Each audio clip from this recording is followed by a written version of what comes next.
Welcome to Inside the Shed. So today we are going to hook up the fence on the yard. So the RV, we're gonna start building that. I got a welder. Yeah, so we're gonna do an unboxing review of the welder. So stay tuned for that video. I have some other videos I made that still haven't been uploaded yet. Those will be coming. Just kind of got busy with everything going on with the house. Like, yeah, just so much stuff going on, doing viewings, different things like that. But today, what's awesome is Zillow finally updated their estimates, because like we have it listed at 445, and the Zillow estimate didn't feature in any of the updates at all because we just posted it. You know, their things aren't instant, so I think someone actually looks at them. I'm not 100% sure, but I think someone actually looks at it with how long it took. So 10 days after posting it, finally they updated the value, and they value it at 463. Yes, so the pricing is great. We're under their estimate, which is perfect. It's exactly what we want. You know, we want someone to feel like this is a great value for what they're getting. I mean, look at it, it's beautiful. So this is also going in here, so they don't even have this factored into it, and they didn't get the pictures of the benches done. They were just logs. So yeah, I think they might even raise it up more after doing these updates. So this I built here out of some pallet wood. Yeah, that saw that you just seen, that table saw, oh my god, that thing is just amazing. It's an oldie but goodie. The good old ones are the good ones. So in that planer there too, it's so nice. I can just rip them, plane them. You get that beautiful exposure on there. Now it looks, I gapped them like this, so that way we kind of have like that pallet barn door kind of fusion look going on here. Kind of looks like something you'd see on Pinterest. So we got the other T-stake there. What I'm going to do is I'm going to build some mounting blocks for this. Saying hi, ladies. Hi. For our hinges to go to. So these guys here, you know, the shape of them, they got this T. So I'm going to take some 4x4 blocks, and I'm going to cut them in half this way, and then I'm going to cut some notches in them here and here so I can clamp them. Well, I'll do it the opposite way, actually. Cut it down this way, so that way when you screw them together, it'll tighten up against this surface here and here, and it'll have free form here. Yeah. So they'll go on here like that, and so those clamping to here will hold the door. But what we're going to do is take the post digger and dig the holes out. I'm just using this as a measurement, and then we'll put that one right over here, put that down, dig that hole, put them in the concrete, and then let them set so they can harden. I like using the T-stakes in concrete. None of these are, because I have them here temporary, but for long term it's actually great because the way the T-stake has that barb on it like this, it just, once that concrete dries, it like never will pull out of this, and it just makes them super sturdy and strong. So this door will be swinging a bit. Yeah, ain't that right? So what we'll want to do is we'll want to cut or dig the bottom of the hole skinny down, but then the top of the hole we're going to want to make it like a little bit flatter and around, so that way it'll be kind of like a T, and it'll be harder for the T-stake there to rock back and forth from the weight of the swing. So a lot of big doors that you have, what you'll actually do is you'll mount, or you'll put under the ground like a bigger concrete footer, like that, so that way as the door swings it can handle the weight going back and forth, so eventually it doesn't loosen itself up. But I gotta get to digging, and I gotta get the concrete mixing and all that, so let's go on to the next part.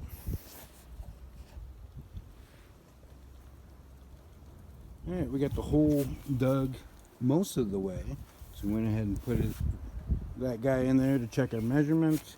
Now we're working on the other side, so we can get that in there. Went ahead and pulled out the sand and Portland cement so we can get that mixing up. Door's looking good. We're gonna throw you on the tripod so that way you can watch this in a quick time lapse coming up. But what I want to show you and drag it on so we can speed up later is what I'm going to use for my mounting brackets, because this is going to be really cool and really special as well, because that maple tree I've been trying to utilize in as much ways as I can, and most of it I burnt, to tell you the truth. I just burnt it. I mean, it made delicious meals and great memories and everything, but like, sometimes I like things to just kind of last and stick around. So this is the declaration of what my decision is. So this guy right here is beautiful Trinco maple, and this guy right here. So with this one, what I'm going to do is clean up the edges here on the table saw, go ahead and plane them so they look beautiful, and then I'm going to split it down this way here, put a groove in on this side and put a groove in on this side using the table saw there. And what that will do is it'll give room for it to fit around the T-stake, and then we can put screws in this side and clamp it. So this side will be nicely planed, and right here is where our hinges will go. And look at this, is just perfect size, literally perfect exact size, so we can cut this in half like that way, and we can have two mounting blocks, and then it'll have that nice beautiful aged outer on the back facing the garden. So when you, and then the hinges will be on this side sweeping in, and this one will go on the opposite side for the latch. And so what we're going to do with this one is simply put it this, plane it nice so it's flat, put a groove going down this side here, and cut it in half after we put the groove in so it can fold up, boom, like that. And then the latch will go on here, this side, because it has a screw point here and a screw point there. So, and then this will clamp like that over the T-stake, and again we'll have this beautiful aged outer facing this side of the fence. So when you go to open it walking out, you'll see that beautiful maple for the mounting blocks on there. So alright, let's go ahead and get these holes dug, and then go ahead and cut and work all that wood up to get it going.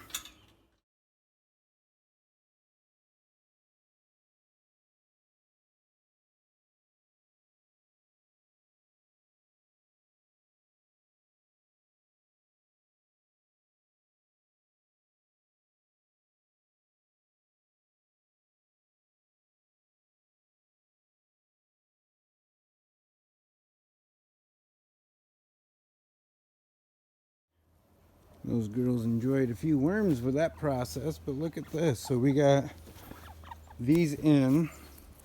The door fits perfect, and we also checked the wheelbarrow, as you can see, to make sure that fits in and out, because that's key. You want the door to open, and you want to be able to push that through. So now we can go ahead and mix up our concrete, and we can go ahead and get on to the next part of this process. Alrighty, so we got our Portland cement and our sand and our wheelbarrow. I like to use a wheelbarrow for mixing just because it makes it a lot easier to stir it around. And got handy dandy shovel for that application. And then what you want is a bucket.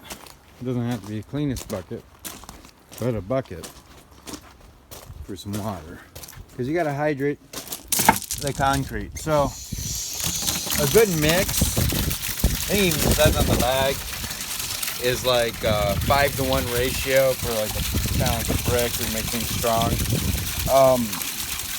We're just gonna add mostly sand to this because that'll be a good binder to it.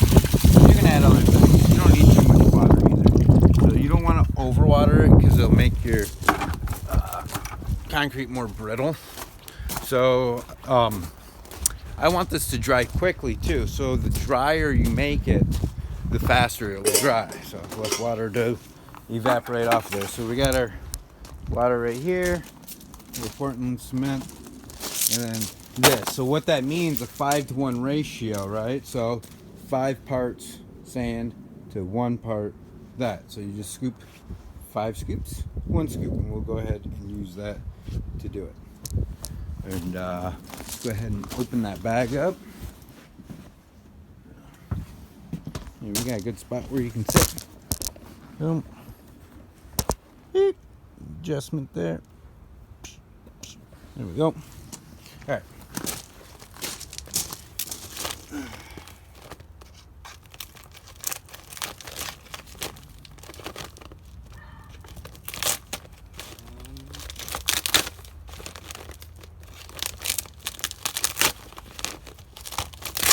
Knife might be better suited for this, but this will work.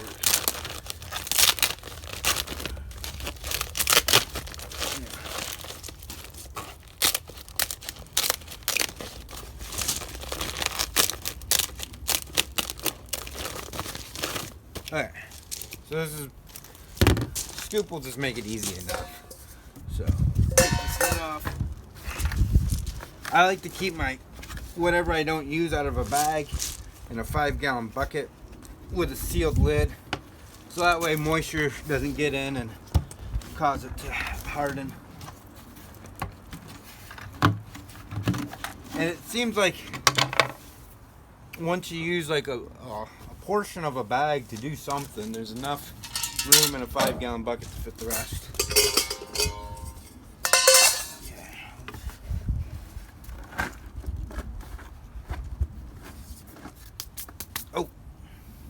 Oh, really don't want to get Portland cement on your hands.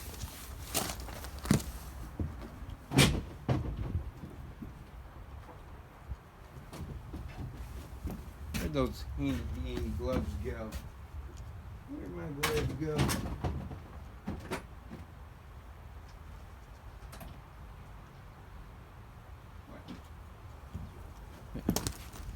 What did I do with my gloves? Oh, here.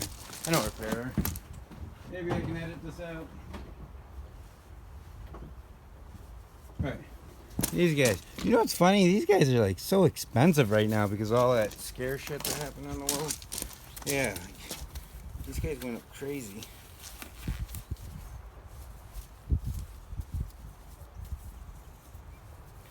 Probably need to make them in more places around the world. It's one thing about being able to harness your own resources and make your own supplies is the fact that things don't have to be shipped to you. Do 1 part that.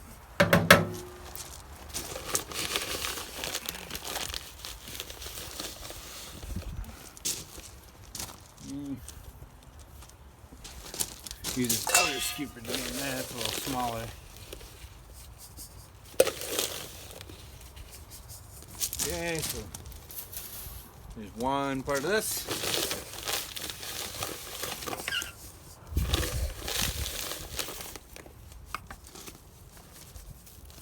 There's 2 parts.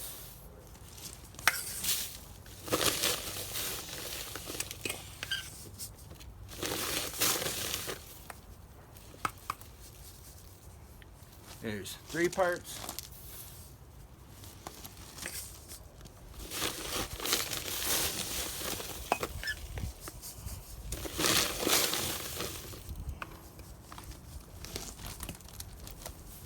Four parts.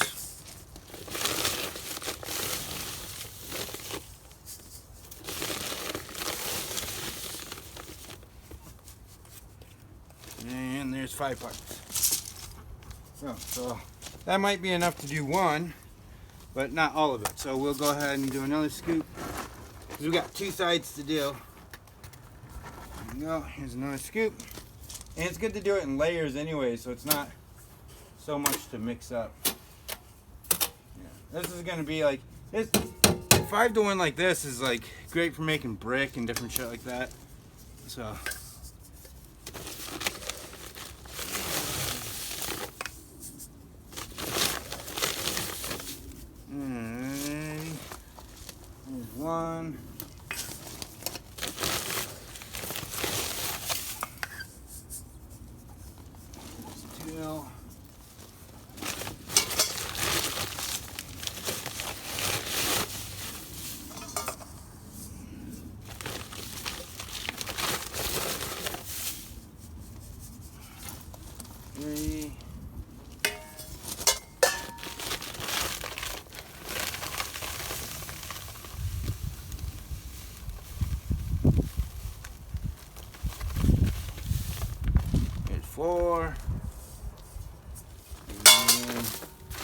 Really not much left, so I'll just dump that in. Now, we can use a larger size rock to fill the extra bit, so we have the sand in there. So this will be number 5. And this will give us larger stone to throw around in there. And so we got plenty of this. I think this is diamond crush, whatever they call it. So there's 5 on that. So now we'll do another scoop out of here.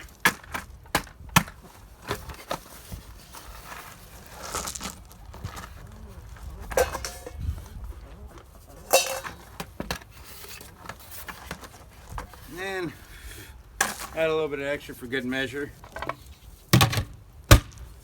Put them.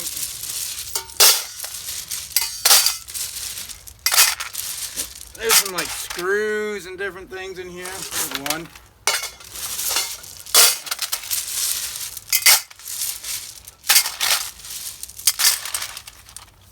There's 2.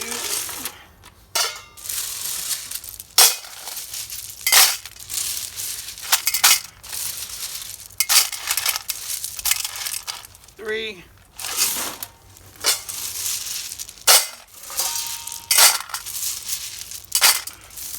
Little pieces of plastic or whatever. Sticks, doesn't matter. 4.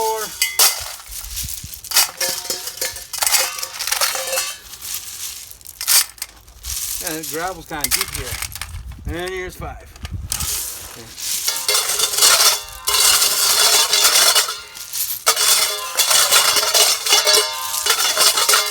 And nobody will ever know that I took any rock.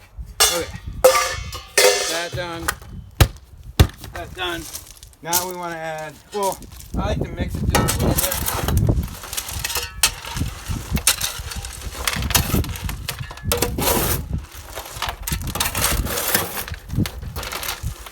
Now these dust particles are not really good to be breathing in. So you kind of want to stay in downwind or put a respirator on. Yeah.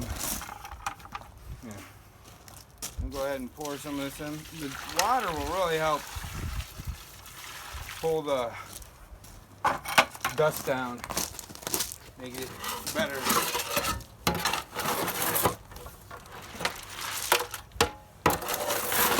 Just stir it around. Again, you don't want to add too much water at once. You want to make sure you can get it to absorb in. And like I said, the wetter you make this, the harder it's going to be, or the more weaker it's going to be. The drier you make it, the stronger it's going to be, and the quicker it's going to dry.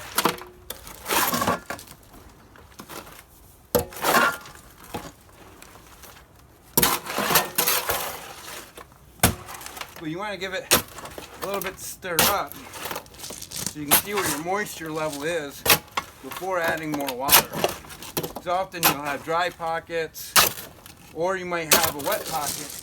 So you go to mix it, and it's just not almost mixed. So when in doubt, add a little less water, and just keep stirring it.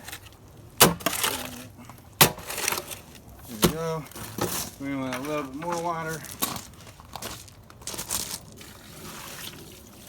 But just add a little bit of it, don't add too much. Because once you hit the right amount, it doesn't take much to go over.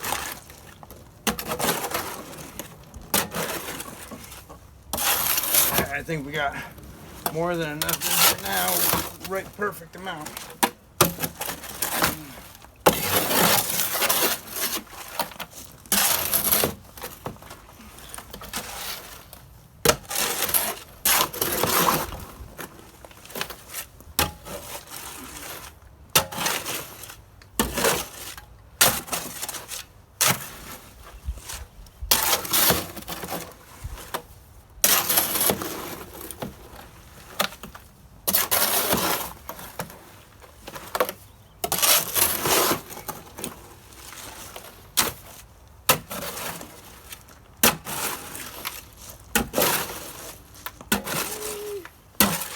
We might be a little on the wet side. So I'm just going to change my ratio a little bit and just add a little bit more Portland cement. just to dry it up a tad. It'll still be alright. There's more than enough organic matter in there, so it doesn't end up too hard. And there wasn't much left in the bucket, so might as well use it. Again, try and stay downwind from this shit. Not good to be breathing on it.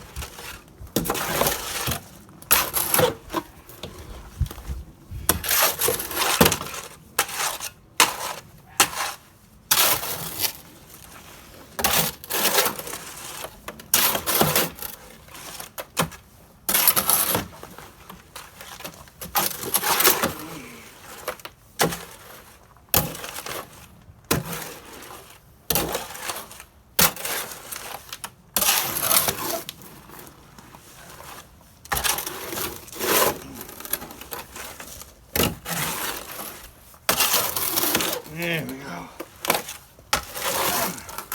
It's a good workout too, because it's just heavy. You'll find that out real quick. It is heavy. Water, sand, Portland sand, all of those are heavy elements, and you mix those heavy elements together, and you get a really heavy solution. There we go. Yeah, that's good enough.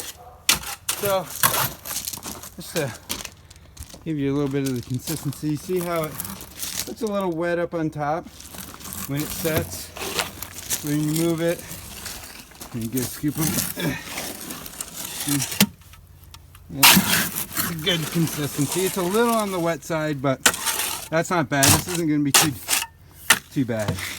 So, and it'll go in the holes nicely and easily. Let's go ahead and get that over there and fill those holes up. Alrighty. Let's go ahead, start taking this. Since the yard is pretty and I don't want to make it too bad, move this in a little better location. And then, yeah, let's go ahead and scoop these in the hole. I just like to start with a little bit at a time. Try not to make too much of a mess around the area. Just slide it down in there. Just kind of wiggle your pole around a little bit. Shake it so that way it can settle down in there. Take another scoop.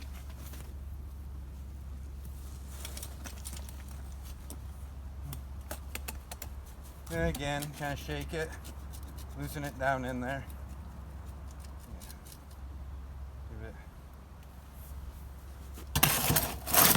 Give it the ability to settle a bit. And to get it where you want it. When you get any in the grass, just scoop it in the hole.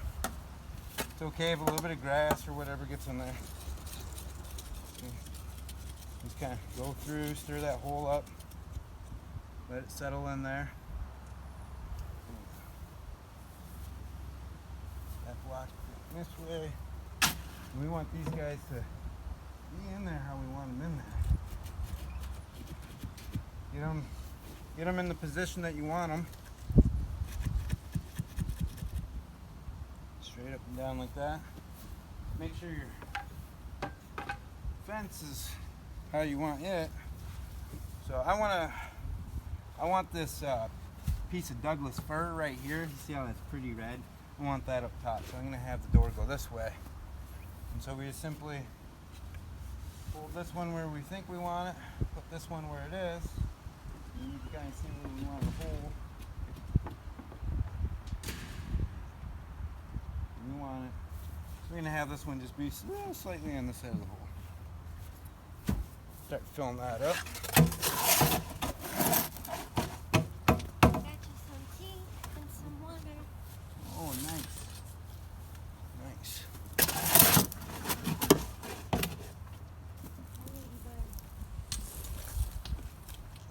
When's your pond supposed to turn on? At 1 o'clock. It's one thing nice about having a timer on the pond.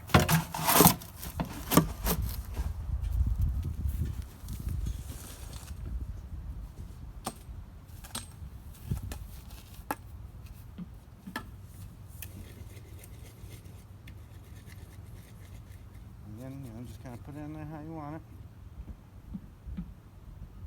Shake it, get it in there.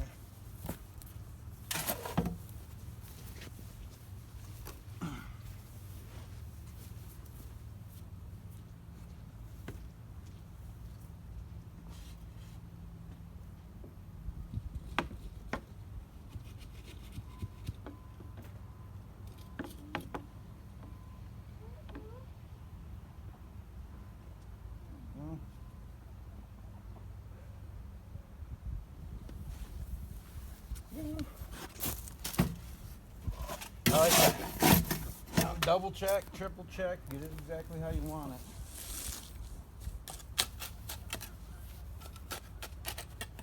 Because once it hardens, it's hard and there's no going back. So when we're done with this, we're going to go ahead and rinse the yard down, clean the grass up.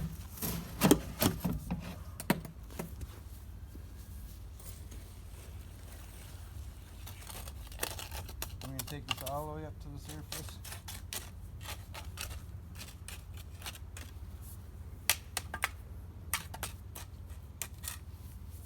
Again. Let it settle down in there. And then you want to go ahead and shape the surface the shape you want it to be.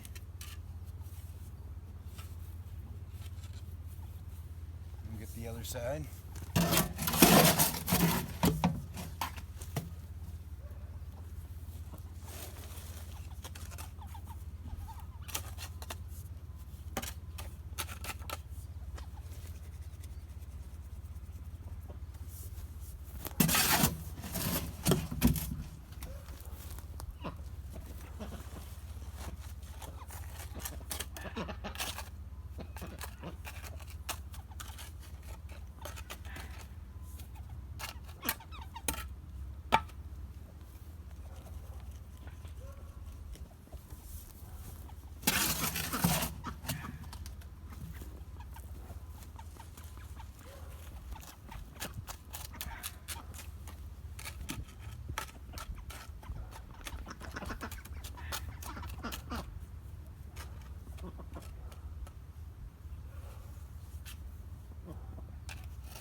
Here we go.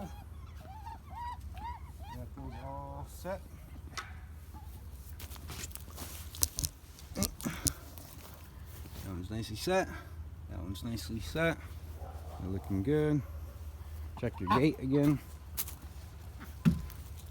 Make sure that when you put them down at the bottom, put it on your toe now so you don't mess up where you got it. But just make sure, you know, you have them standing up. They look pretty straight up and down. See, that looks pretty straight up and down. That looks pretty straight up and down. Looks like they're nice and even. Yeah, and that's going to lead out perfectly to the pond.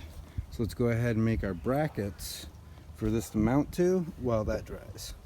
Oh, and we got to clean up this concrete. You can't just leave it in the wheelbarrow. So there's a little bit left in there, and we could use that to make a weight. But with how little's left, we're going to just find a nice place to make a little rock with it. Make a single brick, whatever. Another good thing about that though is if you just use your leftover concrete to make yourself a little brick here and there, then it'll get to the point where you got a stack of bricks.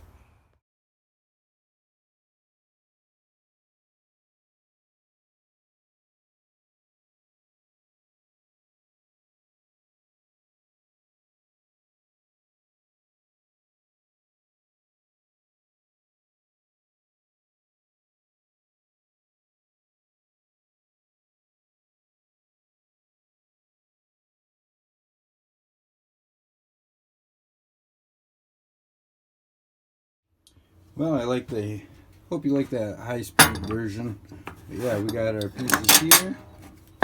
Perfect. Ready to go. That guy goes like that. This guy goes like that. These guys will mount on there like so.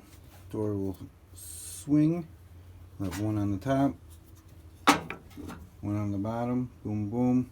And then this guy right here will be for the latch on the other side of the door, so the latch will swing and connect right here and lock. Let's get it set up once the concrete is dry. Oh, look at that. Nice and pretty. Came out great, except I made a mistake, and I want to share this mistake with you so that way you don't do it too. I went with the grain instead of against the grain, and that really weakened the wood. So you see how the screws going in here, see the pressure pulling this way along the grain got this to split. But if I had rotated it this way and did it on this side of the block like this, then I would have been going opposite of the cracks. You see how you got like a little bit of splitting in here? So that's because we're clamping this and the pressure is causing it to split along here because it's not the right way to flex the wood. Yeah. Learning the grain is an interesting thing. So it's not always apparent just looking at it, you know, what's going to be the best scenario. But obviously you don't want it to be doing that. So we're going to make new blocks and we're going to move the grain so we don't cause the same issue. Yeah, see how it's splitting under the pressure? Look at that. Brand new blocks, exactly like the other ones. Actually, I used the other ones for template, but the grain is now running the correct direction. And this is a heat pressure treated red or white oak, which will make it a lot stronger anyways. Just because look how tighter that grain is. That's super tight. All right, so we're gonna go ahead and install that back on there and get the fence working. Look at that. So still hooking up the wire on this side, but I wanted to show you what it looks like when it's done.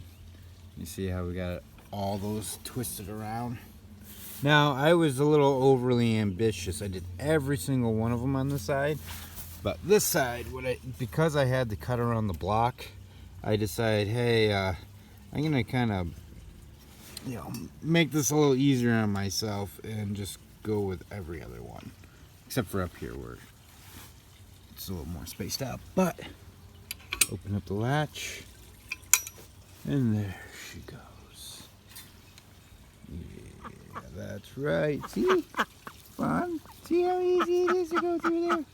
Yeah, she's like, let me go get some of those worms in the flower bed.